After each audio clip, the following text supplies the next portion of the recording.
నమస్కారం. నేటి వార్తలు చదువుతున్నది కుమారి అరుణ ఎద్దుల. ముందుగా ముఖ్యాంశాలు. యూదులపై ఉగ్రదాడి. ఆస్ట్రేలియాలోని సిడ్నీ బీచ్లో దుండగుల కాల్పులు. 16 మంది దుర్మరణం, 38 మందికి గాయాలు. పోలీసు కాల్పుల్లో ఒక దుండగుడి మృతి, మరొకరి అరెస్టు. ఉగ్రవాద దాడిగా ప్రకటించిన ప్రభుత్వం. ప్రధాని నరేంద్ర మోదీతో సహా ప్రపంచ దేశ నేతల ఖండన.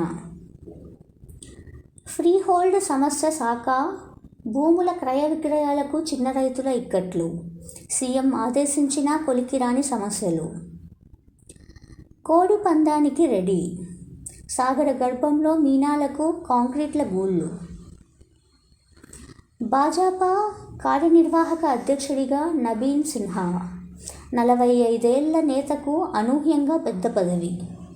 జనవరి 14 తర్వాత అధ్యక్ష పగ్గాలు. బీహార్ నుండి తొలిసారి ఆ స్థాయికి. పంచాయతీ ఎన్నికల్లో రెండో విడతలోనూ కాంగ్రెస్ జోరు. వృద్ధాప్య సునామీని ఎదుర్కొందాం. జెరియాట్రిక్ సొసైటీ ఆఫ్ ఇండియా సదస్సు పిలుపు. అమెరికాలోని బ్రౌన్ వర్సిటీలో కాల్పులు, 2 మృతి. భార్య ఉసురు తీసి మృతదేహంతో స్టేషన్కు. పల్నాడు జిల్లా మాచవరంలో దారుణం. వాణిజ్య సముదాయంలో భారీ అగ్ని ప్రమాదం. గుడివాడలో 1 కోటికి పైగా ఆస్తి నష్టం.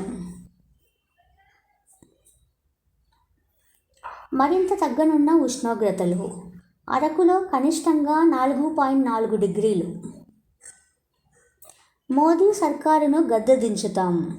మేము వచ్చాక ఎన్నికల్లో కమిషనర్లపైన చర్యలు తీసుకుంటాం.